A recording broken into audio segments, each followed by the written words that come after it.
Book 3, Chapter 5, on the original cause, Mulakarana.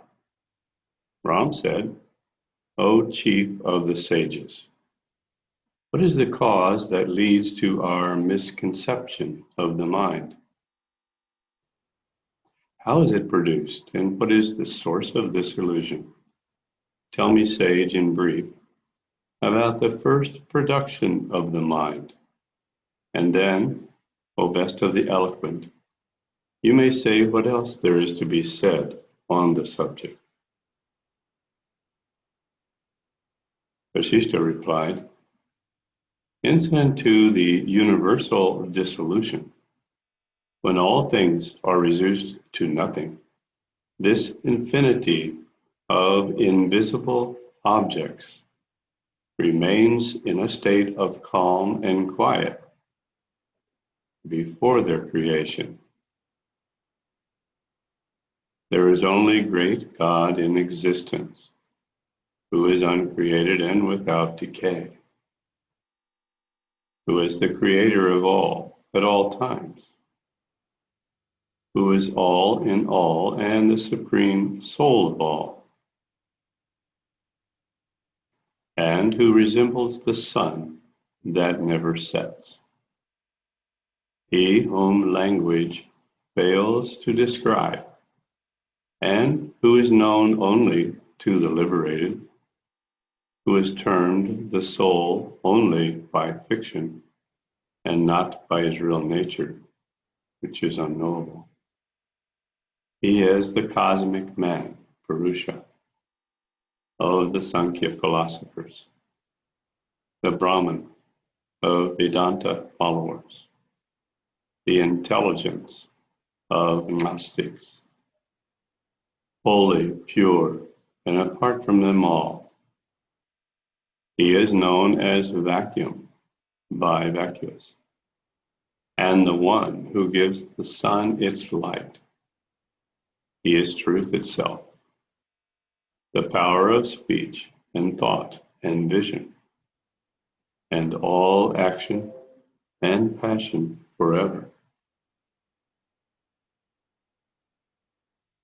He is who, though ever existent everywhere, appears as non-existent to the world, and though situated in all bodies, seems to be far from them. He is the enlightener of our understanding, like the light of the sun to the world.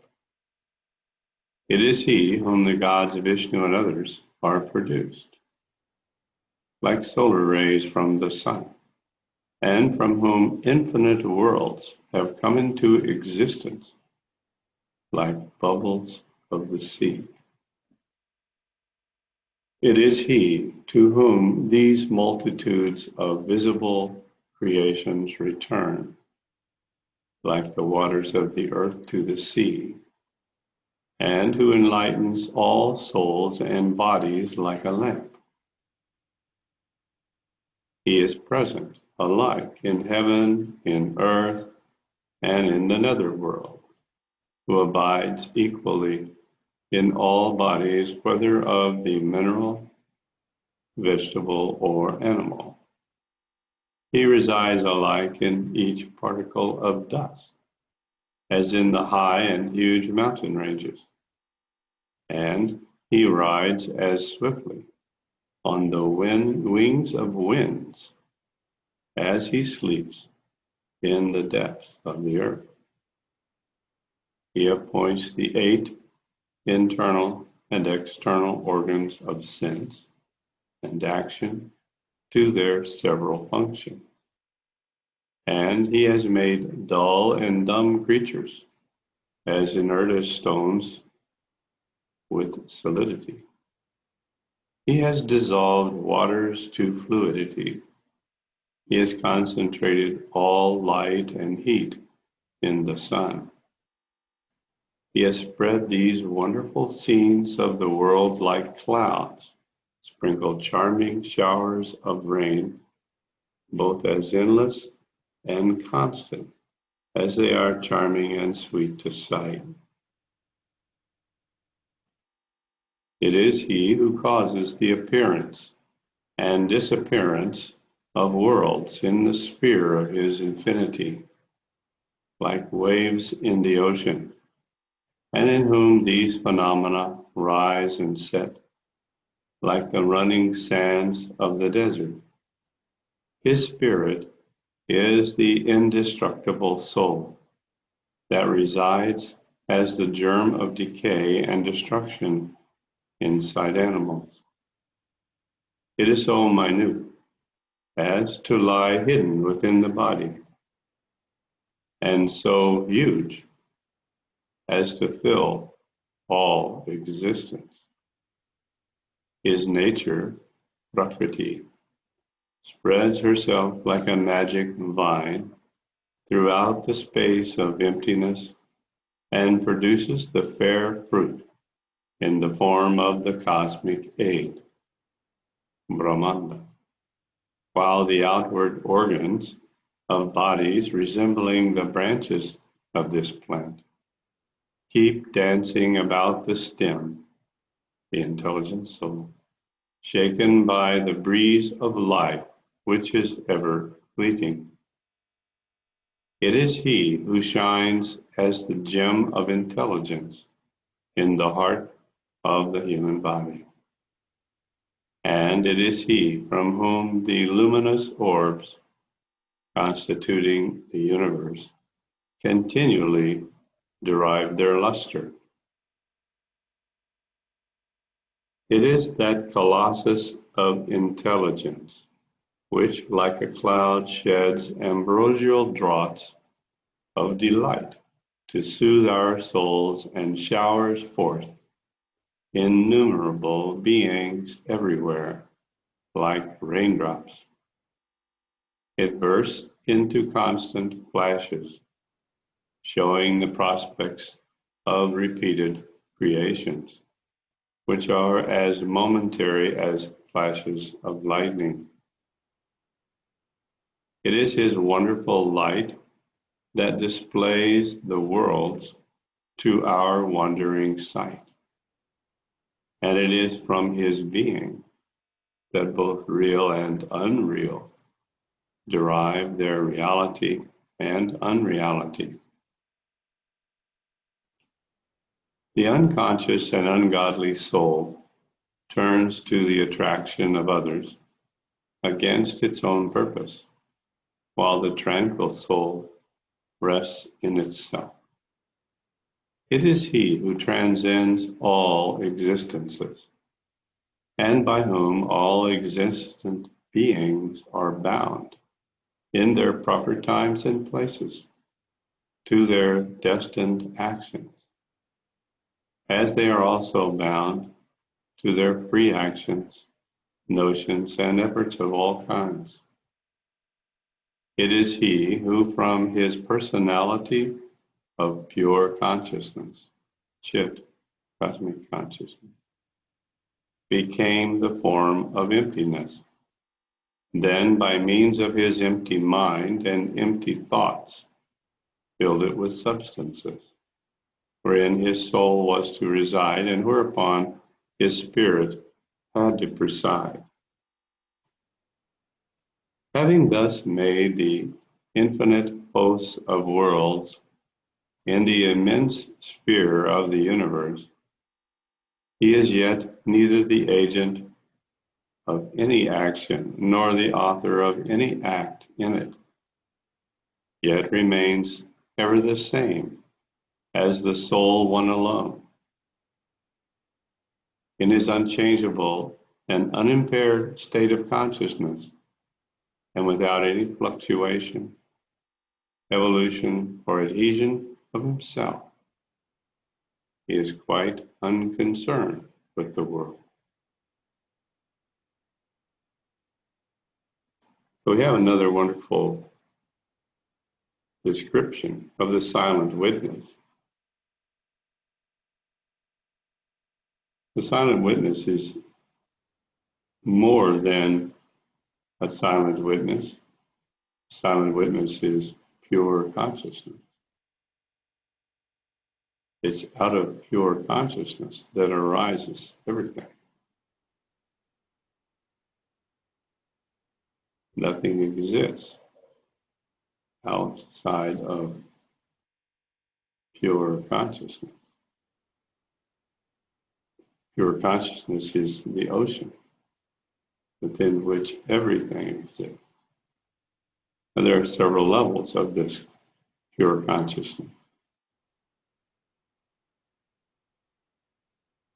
The level being discussed here is the level of the creator of this universe. And often Yoga-Vasishtha refers to that level. But pure consciousness continues beyond even this universe, beyond even the Loka. Our task in our journey of self-realization is to become that silent witness. And we become the silent witness in stages. First level of silent witness that we have access to as human beings is the level of silent witness found in the subconscious mind, the light behind the subconscious mind. Now, when we talk about the light behind the subconscious mind as the silent witness, is there a light behind the conscious thinking mind? If there was, then that would be a silent witness in the conscious thinking mind, wouldn't it?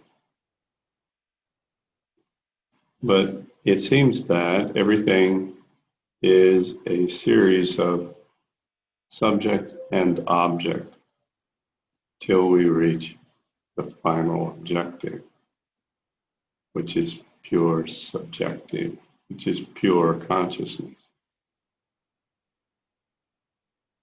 And so the light in the conscious thinking mind is not a real light at all. Conscious thinking mind is purely a development of our individual karmic traces. And we have a lot of techniques, and it's been a very common task for all seekers of enlightenment to learn to master the mind. The mind is compared to a wild horse or a monkey. It seems to be out of control. Why is that? Because it is based in individual karmic traces, which are in conflict with divine karmic traces. And divine karmic traces are pure bliss, peace. Individual karmic traces are the opposite of pure bliss and peace. And this light of the conscious thinking mind is actually the opposite of light. You might even call it the light of darkness, the light of ignorance. It is a false light. But the light within the subconscious mind is a true light. Because from that level, we're beginning to contact the tip, as it were, of the silent witness.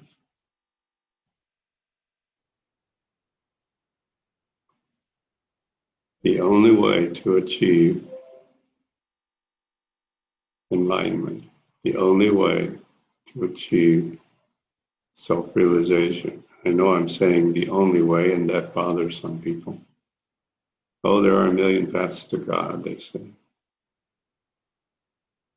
How can there be only one way? But because everything is an expression of pure consciousness, If one wants to achieve self-realization, one must achieve identity with pure consciousness. And there you are. Now you're back to the only way again, right?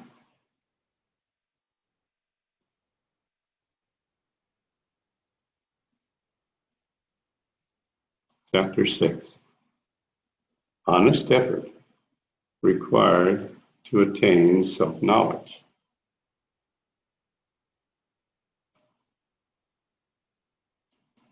Vasishtha said, "It is by the knowledge of this transcendent, supreme spirit and God of gods that one may become an adept, and not by the rigor of religious austerities and practices. There is nothing else here, nothing else is needed than the culture and practice of divine knowledge, and thereby the truth being known. One views the errors of the world like a satisfied traveler looks at a mirage in a clear light." So this is an interesting two passages. Knowledge. It's all about knowledge, about knowing. Well, this we should understand to be not the ultimate understanding, but a step on the path to the ultimate understanding. It is a step. Knowledge is a step on the way. Knowledge is not the goal. Knowledge implies a knower and something to be known, doesn't it? And we know that self-realization is the realization that there is nothing to be known, that all is one. There is no subject, no object. All is subject. But we must get there in steps, because we cannot hold on to a concept of oneness without approaching it step by step.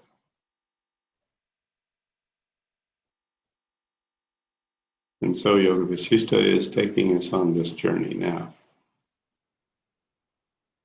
Verse 3. God is not far from or too near us. He is not attainable by what he is not, such as adoration of images and ritual acts. He is the image of light and joy, and is perceivable in ourselves. Here, austerities and charities, religious vows and observances are of no good whatever. It is only the calm, peaceful of one's own nature that is of value for a person to serve God.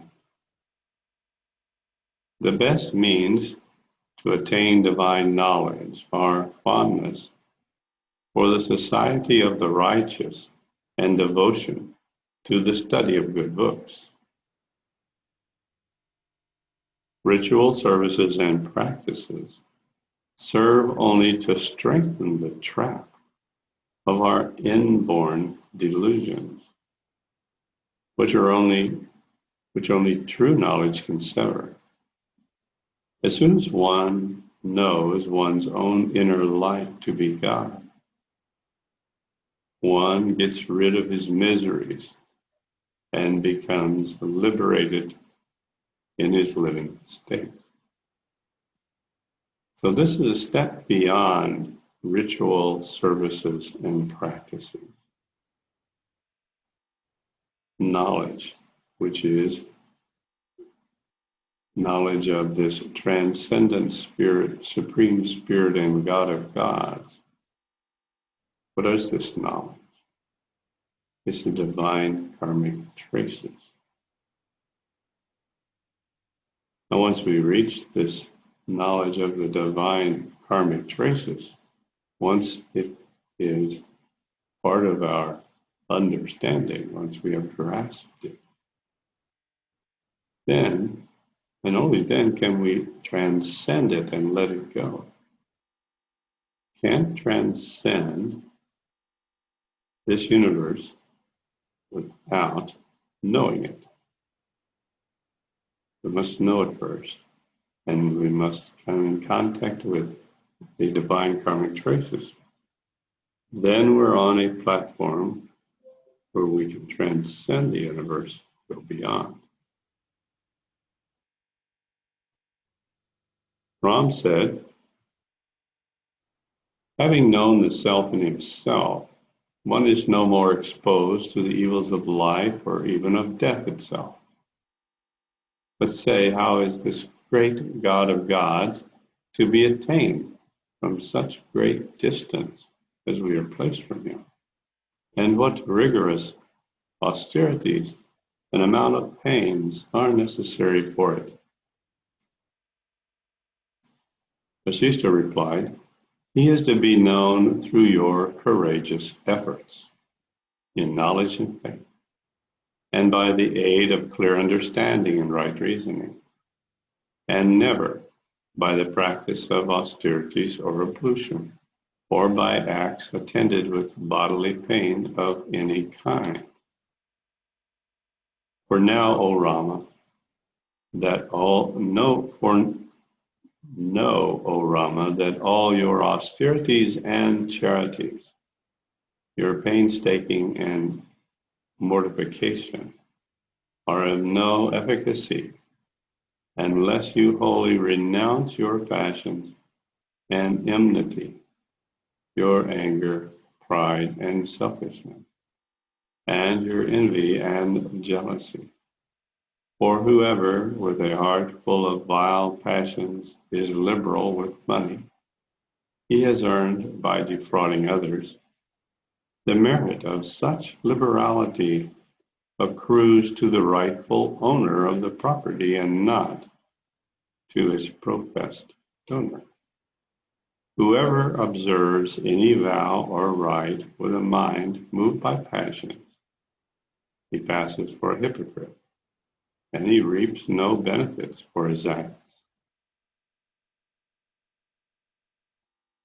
Therefore, for putting down the diseases and disturbances of the world, try your manly exertions in securing the best remedies of good precepts and good company. No other course of action except to exert one's courage is conducive to allaying all the miseries and troubles of this life. So obviously, Vasishtha is speaking to someone, Ram in this case, who is embedded in the illusion of this universe. And he's telling him to seek the company of others who are in this universe so that there can be some exchange, communication. We can only talk to beings in whom we are peers. If we're a peer to another being, then we can have a conversation. Now, this other being, hopefully, is established in the silent witness. And so the conversation with this other being, one who is enlightened, will always be leading in the direction of enlightenment. This being has no other purpose for speaking, but to help others reach the state of full identification with the silent witness. He's not looking to make profits. He's not interested in speaking fees. He only wants to be of service to those who are drowning in samsara. Samsara is the illusion of the world. If one is trapped in this illusion of the world, one is literally drowning. At some point, this body will be dead. And the result of the life will be wasted. Purpose of the life is not just to be embedded in the drowning ocean of samsara. It's to get out of the ocean. It's to transcend and to be identified with the silent witness.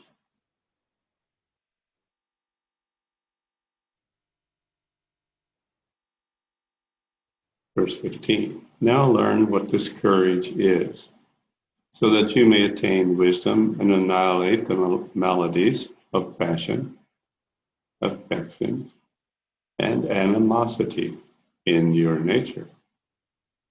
Now, this is a very clear understanding of how we balance karmic traces, isn't it?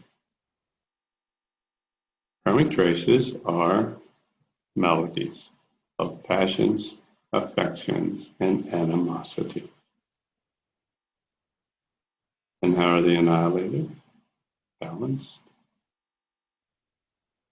Through attaining wisdom. It is the antidote for karmic traces is their opposite. And the opposite of karmic traces are divine karmic traces. So we have to bring into the awareness, the knowledge of the divine karmic traces. This is what the whole Yoga Vashishta is all about. 16. True courage, consisting in remaining in an honest calling that conforms with the law and good customs of your country, and in a contented mind that shrinks from savoring the enjoyments of life. Now we have a mention here of the law and good customs of your country. Some people interpret that to mean whatever the government says.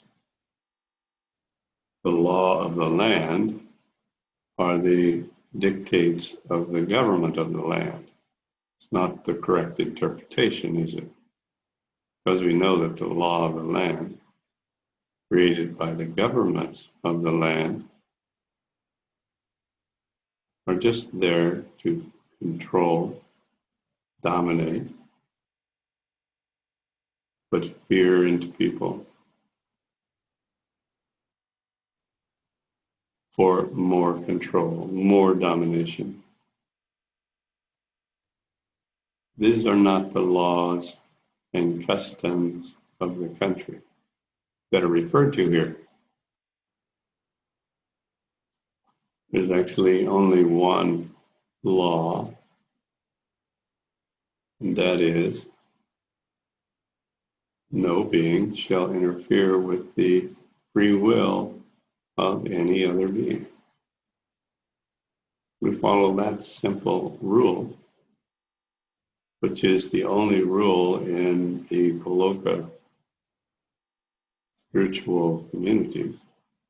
People ask me often, well, what are the rules of your community? There's only one. To not interfere with the free will of any other person.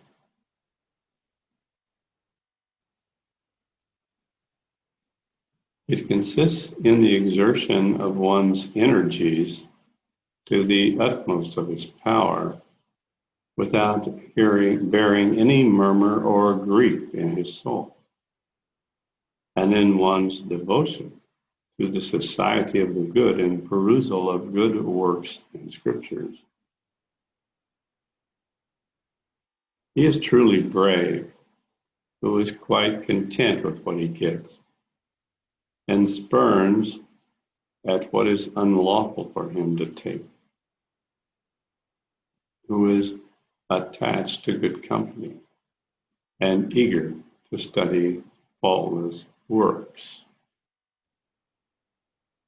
They who are of great mind and who have known their own natures and those of all others by their right reasoning are honored by the gods of Brahma, Vishnu, Indra, and Shiva. One should diligently turn towards he who is called righteous by a majority of good people as the best and most upright of men.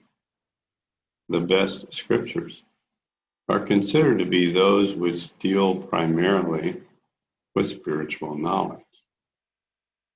One who constantly meditates on them is surely liberated.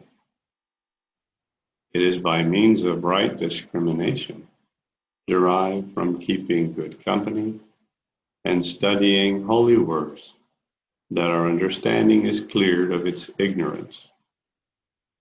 Just like dirty water is purified by kata seeds, and as the minds of men are purified by the philosophy of yoga. Philosophy of yoga. What is that? Yoga means union. Philosophy of union means nothing exists, right? Yoga, union. Nothing really exists. To realize that, we have to take these little steps. Chapter 7. God is pure consciousness. The phenomenal world is non-existent. Well, this says it all, doesn't it? Rama said, "Tell me, O Holy One, about this God that you have spoken of, whose knowledge, you said, leads to our liberation. Where is he situated, and how can I know him?" Vasishtha replied, "This God of whom I spoke is not at any distance from us. He is situated within these, our bodies, and he is known to us in the form of pure consciousness. He is all in all, but all this world is not the omnipresent himself. He is one alone, but he is not all that is visible. It is this consciousness that is in Shiva, who wears the crescent moon on his head. It is the same in Vishnu, who rides on his Garuda eagle, and in Brahma, who is born of the lotus. The sun also is a particle of this intelligence." The Ram replied, "So it is, and even children say that if the whole world is mere consciousness, then why call it by another name? What is the use of teaching anyone about it when everything is full of intelligence?" Vasishtha replied, "If you believe pure consciousness is the same as the intelligent world, then you know nothing about how to get rid of this world. The world is truly intelligent, O Ram, but the animal soul is called a brutish pashu, animal, observer of things, because it looks only after sensual gratification, which gives rise to only fears of disease, decay, and death. The animal soul, jiva, through an incorporeal substance, is an ignorant thing and subject to pain and sorrow. The mind, manas, also though capable of intelligence, has become the root of all evils. Intellectual liberation from thoughts of the world is one state. Unintelligent gazing at it is another. He who knows the better of these two states of the soul has no cause for sorrow. He who has seen the all-surpassing Supreme Being has all of his heartstrings cut asunder, and all the questions of his mind driven away. The efforts of his acts are washed away. The longing after phenomena does not cease unless the perception of phenomena is effaced from the mind. How then is this perception to be effaced? How is it possible to have a longing after the unintelligible intelligence without suppressing our longing for phenomena? It is only possible by avoiding the external perceptions of the mind. Ram said, "Sage, tell me about that empty animal soul and how the knowledge of such soul does not enable one to get rid of his reincarnation. Tell me also, who is that man who by company with the good and study of good works has crossed the ocean of the world and beholds the Supreme Soul in himself?" Vasishtha replied, "Whatever animal souls having been cast into the wilderness of this life, long after this intelligent soul, they are truly wise and know him in themselves. Whoever believes the animal soul to be the life of the world and thinks consciousness requires pain, he can never know him anywhere. If the Supreme Soul is known to us, O Ram, the succession of our sorrows is ended, like the fatal cholera after extraction of its poison." Ram said, "Tell me, O Holy One, about the true form of the Supreme Soul, by light of which the mind may escape from all its errors." Vasishtha replied, "The Supreme Soul is seen in ourselves and within our bodies in the same way as we are conscious that our minds are still within us after its flight to distant countries. Our notion of the Supreme Spirit is often lost in the depths of our minds in the same way as the existence of the outer world becomes existent in our consciousness during yoga meditation.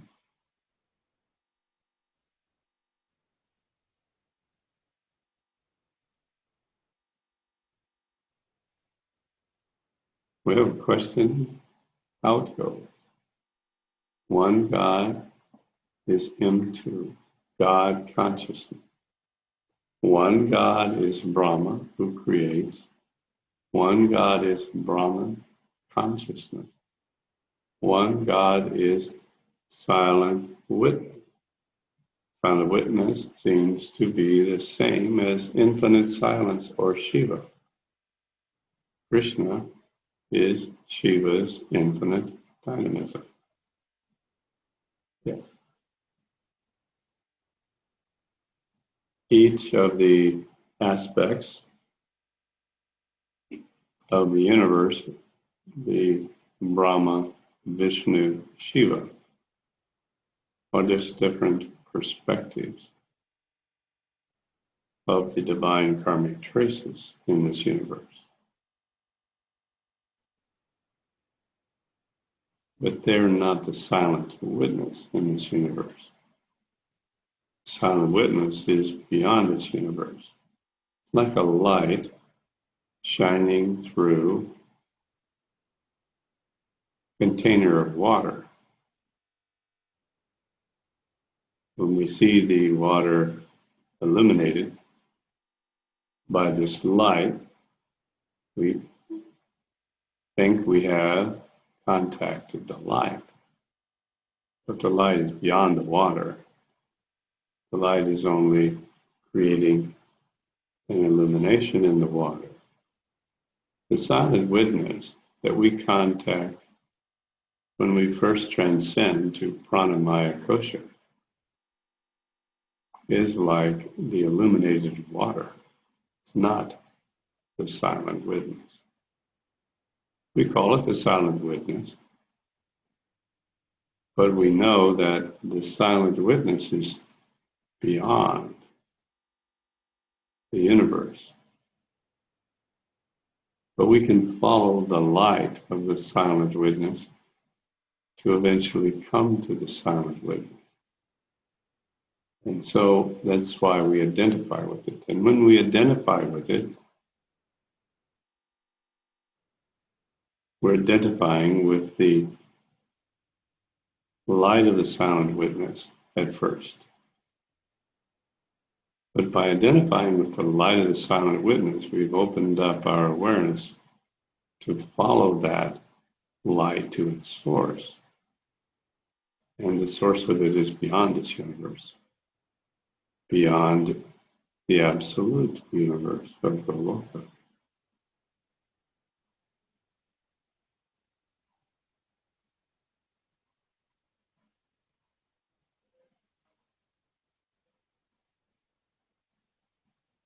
These aspects of a trinity combination represent whole, supreme silence.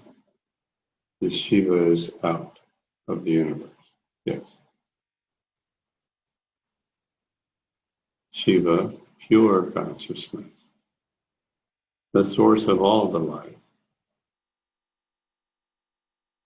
beyond and behind Param Jyoti, Krishna's effulgence.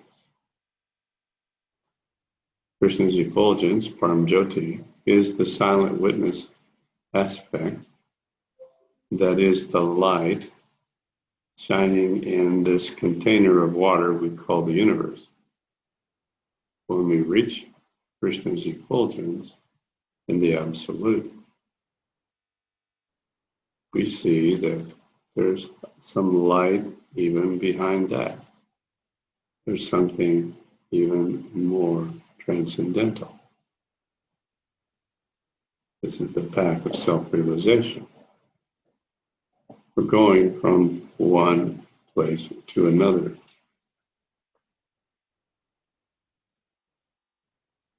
Verse 21.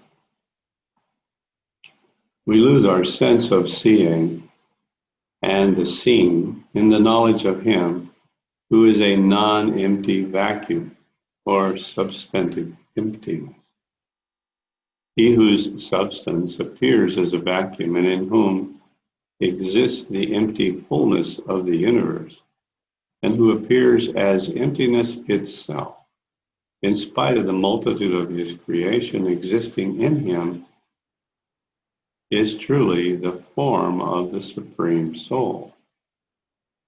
The form of the Supreme Soul that you want to know is He who, though full of intelligence, appears to stand before us like an unconscious huge rock, and who, though quite subtle in his nature, seems to be some gross body to our conception.